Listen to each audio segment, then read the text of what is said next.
Hello everyone. This is a playthrough of Konami's Life Force on the NES. A no commentary version can be found in the pinned comment in the comments section below.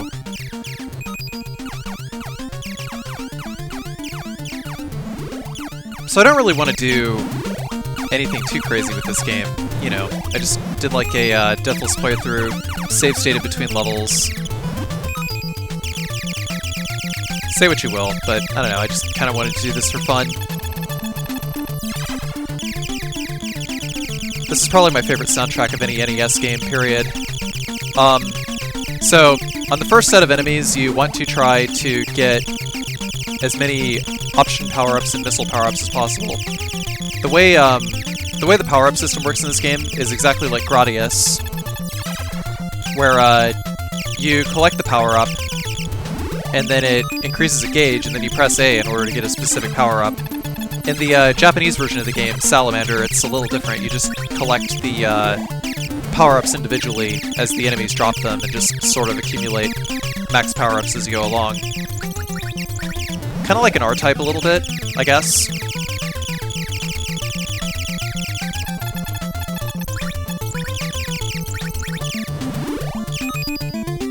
I'd actually go as far as to say that R-Type and Gradius series are probably like my favorite type of shmups. But anyway, maybe not until midway through the first level are we going to actually get a weapon power-up, because everything dies in one shot for the most part anyway.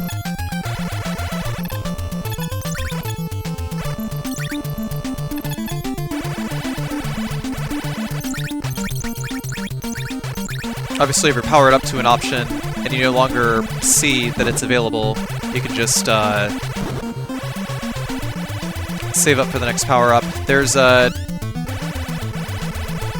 missile upgrades, 2 laser upgrades. You can upgrade your options twice, but the options basically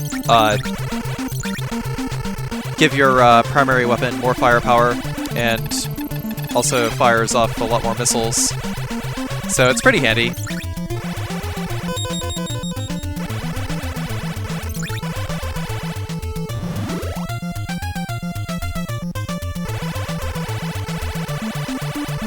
The Ripple, I'm not really sure that Ripple is a particularly useful weapon in this game. I think it's a little bit more useful in the other Gradius titles. Going through here, the wall regenerates, so you want to be really slow about it. Try to make sure that your options are behind you and just sort of burst fire, so that you take out the options as they like spawn behind you. But if you do it in a reasonably slow rhythm, then you can prevent them from actually catching up to you. Prevent the wall from actually catching up to you, so just kind of have to set up your safe space in advance. We're gonna wait for these eye stalks to come out here first, and we're just gonna keep flying around here. It'll probably take about 2 cycles before the main eye pops open. There it is.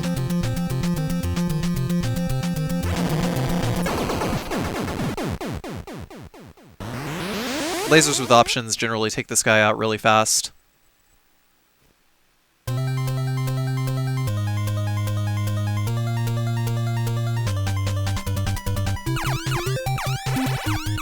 A lot of times the power-ups tend to be after like a string of enemies, so like, you know, you see like a pattern of like 5 enemies. The last enemy that you kill within a specific group will almost always contain a power-up. And of course, as you if you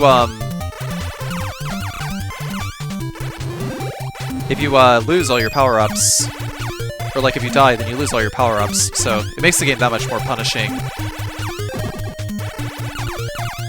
Which is one of the reasons why I like to play the game this way. You know, if I die, I just start the level over.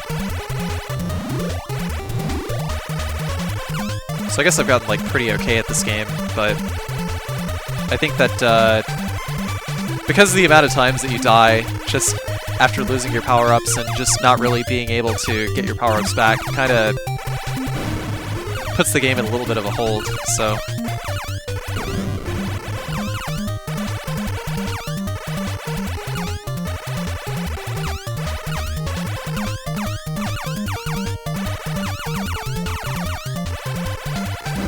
Kind of taking this left path here. Want to try to avoid these volcanoes on stage 2 as much as possible. I didn't really talk a whole lot about stage 1 because I felt like it was pretty self-explanatory for the most part. Sometimes if you see like a weird colored enemy, they will also have power-ups as well. There's a lot of these rocks falling here. Just try to dodge them all. They can't be destroyed by weapon fire.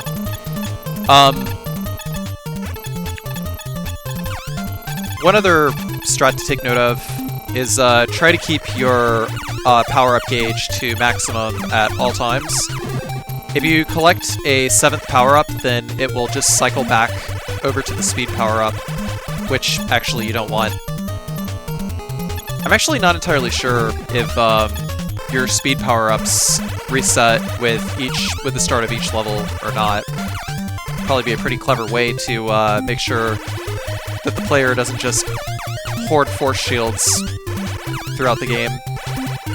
But yeah, that's why you want to keep your power-ups up to level 6 at all times, so that if you actually do take a hit, then it gets rid of your shield, and you can just have another force field pretty much immediately, like that blue blinky thing that's right there. I'm actually not sure why video capture for this is so off. I'm playing on an RGB modded NES with an EverDrive, which is how I'm able to save state in between the levels. I'd say this project took me about an hour to do.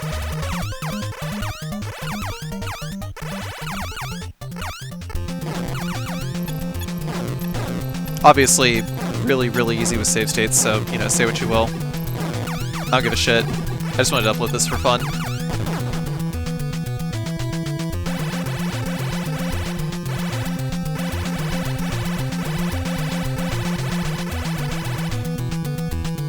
But also because I learn a little bit more and more about this game every time I play it. Next up we got one of these ships that comes straight out of Gradius. So we're going to wait for its hitbox to become active. Before its hitbox can become active, we gotta go all the way around. And while he's hanging back there, we can just about deliver the coup de grace, except not really, and now we have to go all the way back around. I would have like, what, 2 HP left? What the hell? Now stage 3 is where things start to get kind of cheap, because there's like all these flame arcs that just sort of pop out.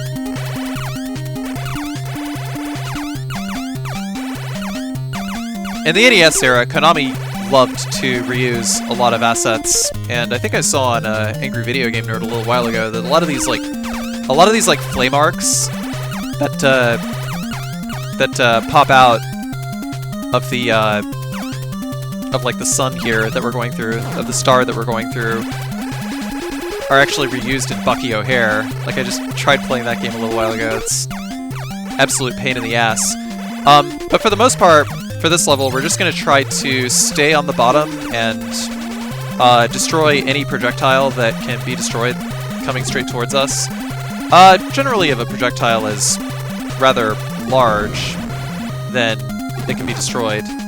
Even the flame arcs, as long as you collect the purple power-up, which destroys any enemies on screen, it will actually destroy flame arcs as well. Like, just any non-player actor on the screen just vanishes. But you can see, like, sometimes they do 1, 2, sometimes 3. It's not always worth it to collect a blue power-up. Sometimes it can be risky, you know. So just try to focus more on dodging bullets and staying alive rather than picking up power-ups in general. Don't do what I did just there. That was unnecessarily risky.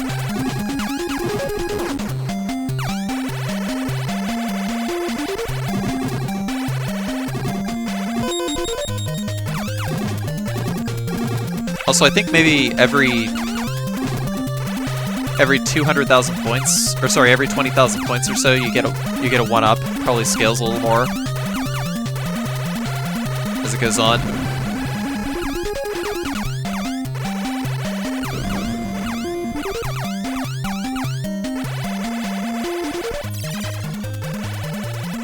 This game is also one where you can use the Konami code in order to get 30 lives. But I think it's this game, Contra, Super C, maybe Gradius, but like a lot of Contra games on the NES had it. Up, up, down, down, left, right, BA start. Everyone knows that one. It's meme status.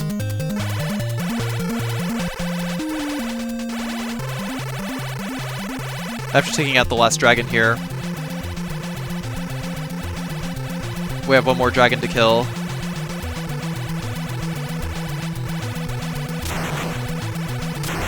Not really a whole lot to this one, just try to hit him in the eye and dodge the fireballs. Just generally go in the opposite direction. He never fires more than like 3 in one volley, so you can use that to your advantage when dodging them.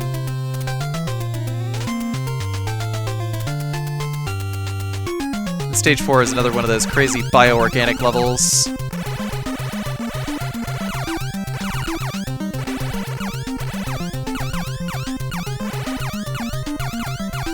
A lot of power-ups here. Generally, I like to have level 2 power-ups as the game progresses. I think with that many enemies killed, you could actually get like at least 1 speed power-up and still go back to the slot for your force power-up. These red blood cells here, you know, we're just gonna kind of stay on the side, let the missiles do all the work. The missiles just crawl along the side of the walls in order to kill enemies that are like going up against the walls. So a lot of in Gradius, those would basically be just like any enemy on the ground. So missiles are pretty handy for that. I actually like how this game goes both horizontal and vertical. It's pretty nifty.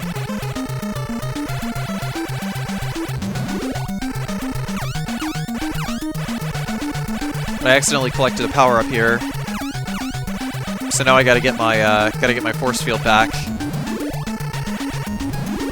There it is.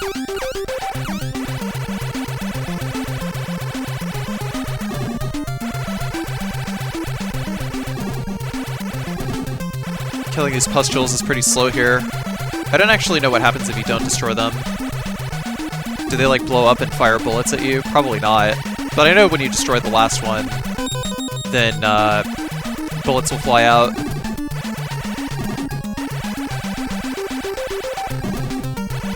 So in order to destroy the last one, we're going to sort of line up and then let the option take care of the work. Actually, no. I was thinking of a much later level, one with the Moai heads. So right about here, we're going to want to try to stay towards the lower side of the screen. But try to get past all of these missiles here, so that we might be able to, well, sorry, get past all these blood vessels or neurons or whatever they are, so that we might be able to squeeze our missiles through and hit everything on the side. And of course, these guys, these tumors here, they'll just like sprawl out, and it takes a lot of firepower to be able to kill them. I'm not even sure that you could even kill these with like your standard blaster or not.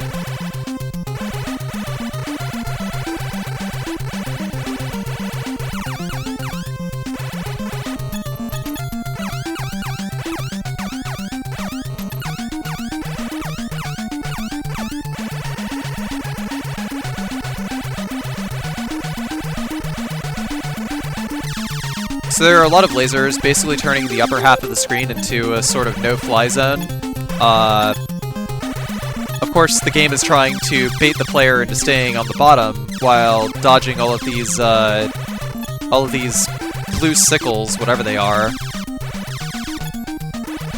Just try to stay kind of low and to the left, especially when this last set of sickles comes along, because that last set of sickles will basically turn the right side of the screen into a no-fly zone.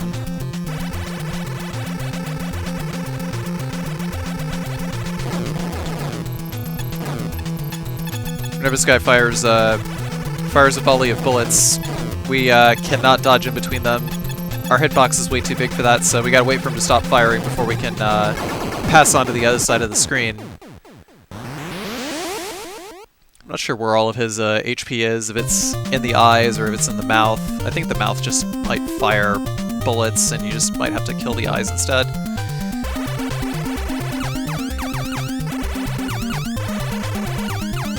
Stage 5 is just pyramids in space, or whatever.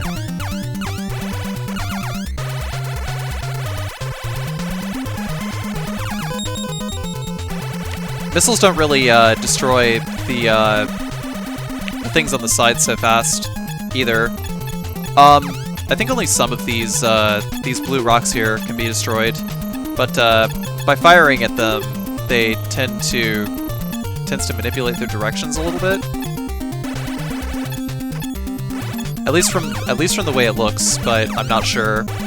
I think they all just follow a set path. You just sort of have to be good at dodging them. But the areas that you can't dodge them are pretty wide anyway, so...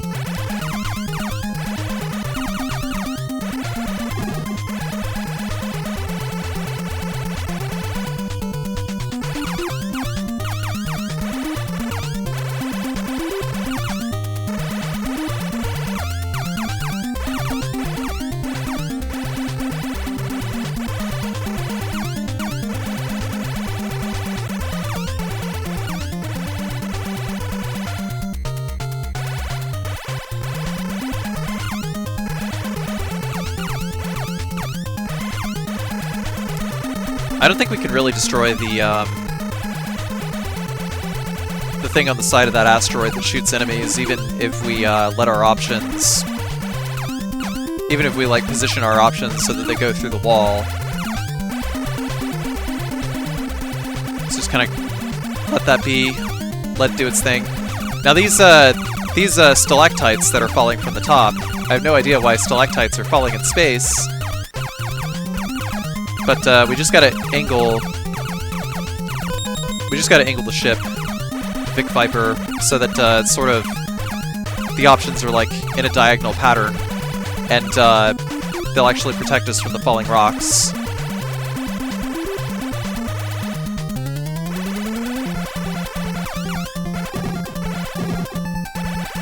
By the way, video gamer, did you know that this was a Gradius game? Yeah, I bet you didn't. Basically what that section was.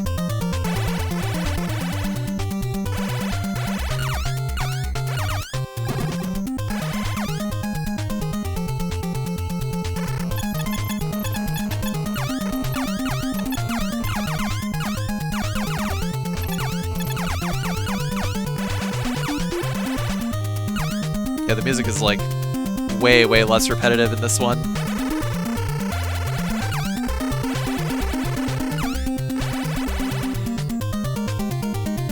Now here, the like these things going up and down, the window to be able to pass through it is really tight.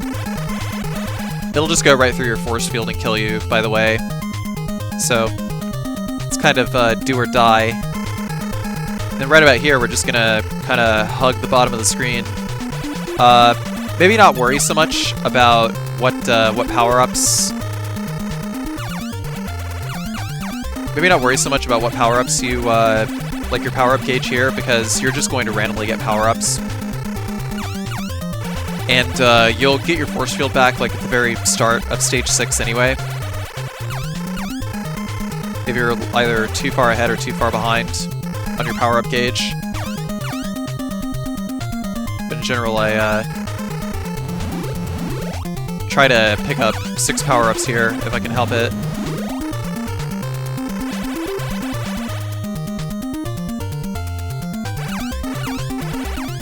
There, see? 5. You know, don't take any unnecessary risks for that one, because those collision boxes are still right there. then we got the boss right here. Things are going to fall from the ceiling, so we're going to move forward just a little bit. 1, 2, 3, and then go backwards. Just don't let the rocks fall on your head.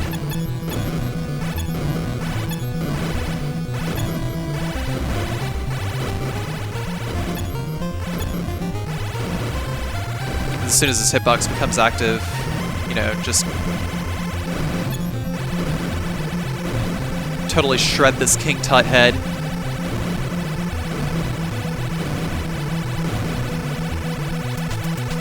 Lasers and options basically make this game pretty easy.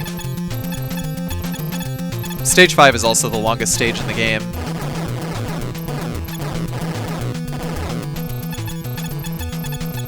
Probably actually say that might be the hardest stage in the game.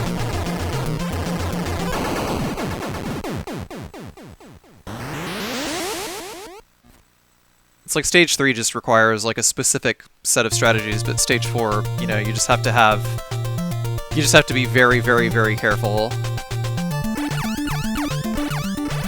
It's a pretty long, pretty tedious level.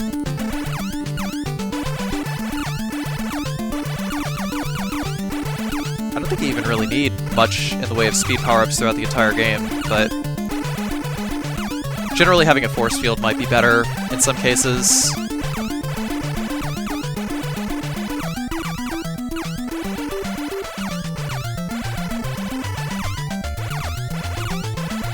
Now these dudes over here, they are,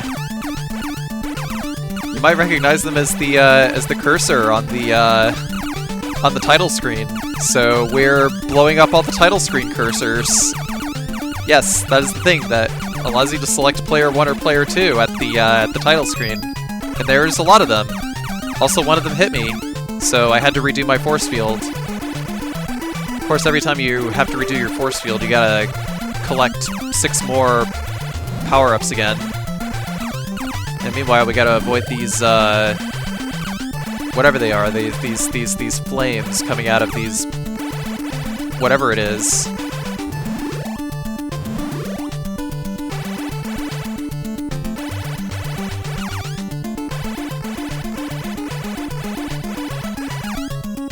But they aren't like rock walls or anything. Black holes, quasars, I don't know.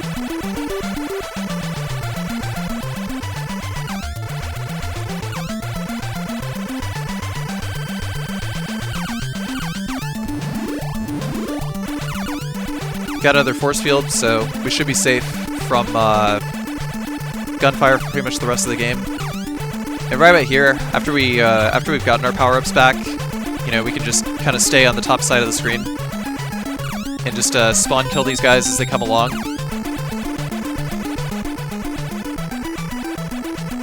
There's a lot of blinking in this game. Also. And I also completely forgot about these Moai heads. This is another, hey guys, did you know that this is a Gradius game section? I'm actually not sure why they didn't just call this a Gradius game.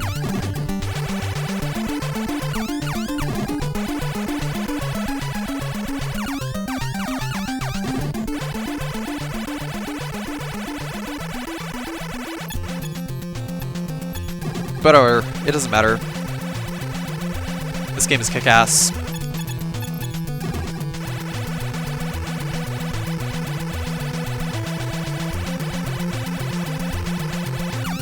But yeah, like for some reason, sometimes you can see like the blinking. I don't know. Maybe something fudged up in my recording, in like my NES recordings. My capture for this game is a little messy. I'll fix it at some point.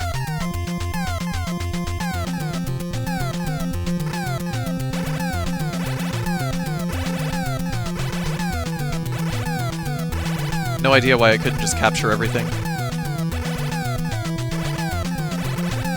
So now we're at the core, whatever this is, the big badass, and it's protected by the titular Salamander.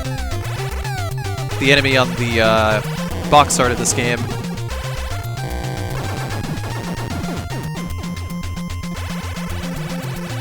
So now that we've destroyed that, we gotta deal with this actually really, really bullshit escape sequence.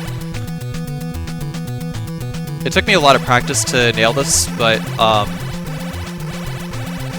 it can be done fairly consistently. Shoutouts to my friend Scavenger216, who actually did a no-death clear of this game without save states, so he was able to get through this entire game without taking a hit. And so when these diagonal ones show up, that's when we try to proceed to the top of the screen and then just hang out right here, and we're done. It's a little hard to describe it as anything other than monkey see, monkey do, but staying at the top of the screen will just allow you to cheese everything, and that's it.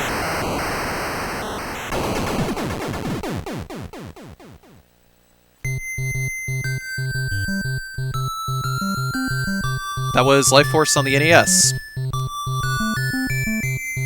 If you enjoyed this playthrough, then please be sure to like, comment, and subscribe. And also check out my Twitch channel at twitch.tv/CarcinogenSDA, where I play this and metric crap ton of other Japanese games full-time on Twitch. Also, Patreon plug, yada yada yada. $1 a month, early access to videos. You know the drill.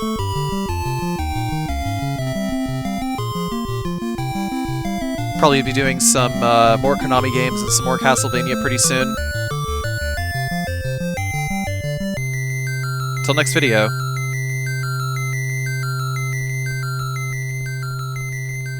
Once again, thank you very much for watching.